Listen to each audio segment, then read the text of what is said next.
everybody.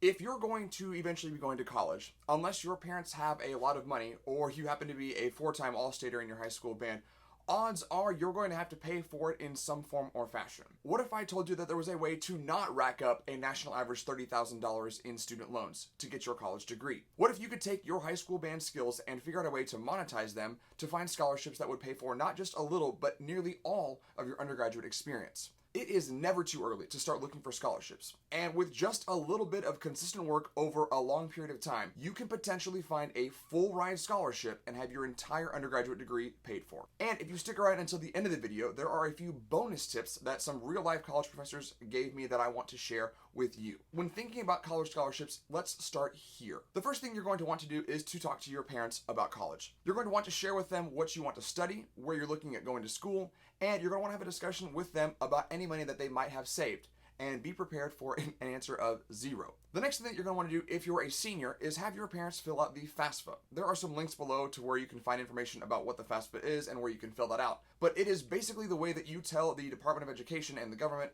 how much money your parents make and how much money they have in assets. And then the government determines how much you qualify for in grants, which is free money, and what type of loans, if any, you qualify for. Once you've talked to your parents and made a plan about the FAFSA, you're going to want to start looking for as many scholarships as possible. One of my colleagues that I worked with in Houston, she provided me several links to websites that you can start working on now, even if you are a freshman. Some of these websites are essentially scholarship search engines.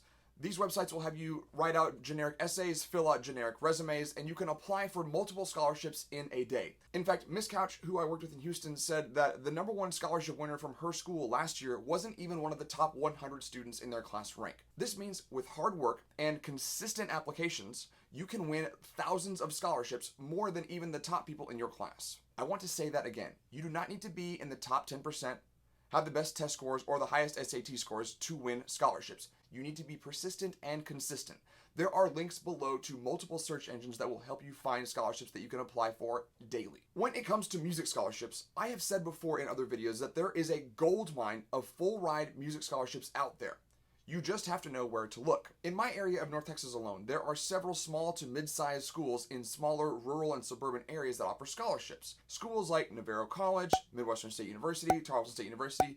These are a few of the universities that I work with to send my students to that receive scholarships to play in the band. Many of these smaller to medium-sized schools have to compete with the larger schools in our area, and the way that they compete is by offering scholarships. In fact, if you play a specialty instrument like oboe, bassoon, or French horn, you might not even have to major in music to be in their ensemble. Each scholarship is different and will come with its own strings attached. Usually you have to play in one of their ensembles, and that will be clear when the scholarship is awarded. Know that there are large scholarships out there for nearly every single instrument at nearly every single small to medium-sized university. The size and type of scholarship does vary from university to university. There are full rides, there are partial tuitions, there's out-of-state waivers, and there's book scholarships. The size and type of the scholarship will vary based on the obligations that come with it. For example, some universities will just need you to play in their marching band. Some universities will need you to play in their marching band and their concert band and other chamber ensembles. Each scholarship is different, and the more that they require usually corresponds with a larger award. Some of these smaller to mid-sized universities will also help you transfer to your larger university that you want to finish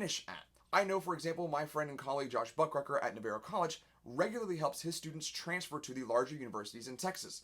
For example, one of my former clarinet students actually studied at Navarro and is now studying at a larger university to finish her degree in elementary music education. What's even more incredible about these scholarships from small to mid-sized universities is the fact that you don't have to be an all-stater to receive them. I have had several students in my second band receive scholarships to go play at these universities. These students never made region band, never made a one on their solo, never went to the state solo ensemble contest, and yet they are now being paid to go play in college. They are receiving free college just to play in their band, and they weren't even in the top band in high school. One of the most important things that you can do to win these scholarships is to make connections with those professors. Many small and medium universities will do local tours in their area to the local high schools. I'm always amazed when professors and directors bring their programs out to the schools, and my students don't ever take that opportunity to talk to those faculty members. What a huge missed opportunity. Many of these professors are also willing to offer lessons as a recruitment tool, normally free of charge. Take advantage of those programs that do come through your school. Make that connection when you can.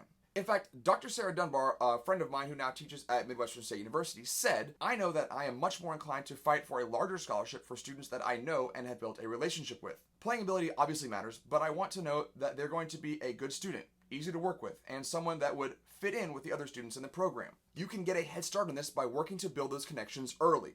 Send emails, set up tours, set up a private lesson, all the things that I've already said and will continue to say again. Dr. Dunbar went on to say, taking lessons with a professor is really smart, even if it's just a few, because it gives that chance to get to know each other beyond the 10-minute audition when nerves are high. It also makes the audition more of a formality when we already know them. And I couldn't agree more. One of the best ways that you can set yourself up for success is by making those connections with those professors as soon as possible. If you want to win a music scholarship, you're obviously going to have to audition. And of course, the audition is the single most important factor in figuring out the size and type of a scholarship that would be awarded to you. Here are a few quick tips for your audition. Audition as early as possible. So many of my students wait until the end of the semester or take the last audition date possible. By that point, many of the professors already have an idea of who they want in their studio, and it may be too late for you. Next, don't use any of your marching band music or concert band music as your audition repertoire. This is one of the things that several of the professors mentioned to me, that students will come in and just play their concert band music or their marching band music. They don't want to hear that. In fact, that brings me to my next point, which is what they do want to hear.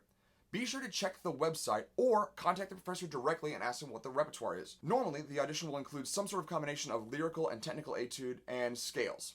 It's also likely that they may have you play a solo, in which case, just play your solo that you've already been working on. Playing the correct repertoire is a surprisingly large indicator to the faculty if you know how to plan and prepare. And finally, be sure to dress professionally. You by no means need to wear a suit and tie, but you should avoid things like athletic clothing, flip-flops, t-shirts, things that make it look like you're not taking this audition seriously. The way that you make a first impression on the faculty is going to go a long way to the amount of scholarship that you could be awarded. Not only does this include the way you play, but it also includes your overall professional appearance. If you are interested in learning more about setting yourself up for success in college, majoring in music, or determining what you want to do, check out my College Crash Course playlist. There are other videos about majoring in music, finding scholarships, and preparing for your audition. Now, if you've made it to the end of the video, you are ready for a few bonus tips that some of the professors gave me. One of the first bonus tips that I got was talking about applying for the actual university. You should not only set up a time for the audition, but you should actually send an application to the university itself. When the professors know that you've applied for the university, it shows that you are interested in not just the program, but actually the entire school. The next bonus tip is not to be too worried about messing up in your audition. One or two mess ups here or there is not the end of the world, and you shouldn't freak out if you do mess up, because you will. Keep calm, keep playing, and understand that those professors are looking to see what type of potential you bring to their program. For the final piece of advice, after any single interaction that you have with the professor, whether they come to your school to play, whether they've offered you a tour or a private lesson, or even after your audition, be sure to follow up with a thank you email. Thank them for their time and any information that they provided. This will go a long way into leaving a positive impression with them about you. This will obviously pay dividends when they start awarding scholarship money. Let me know in the comments if you have any questions or if there are any things about scholarships that you would like for me to discuss in a future video. And as always, thanks for watching.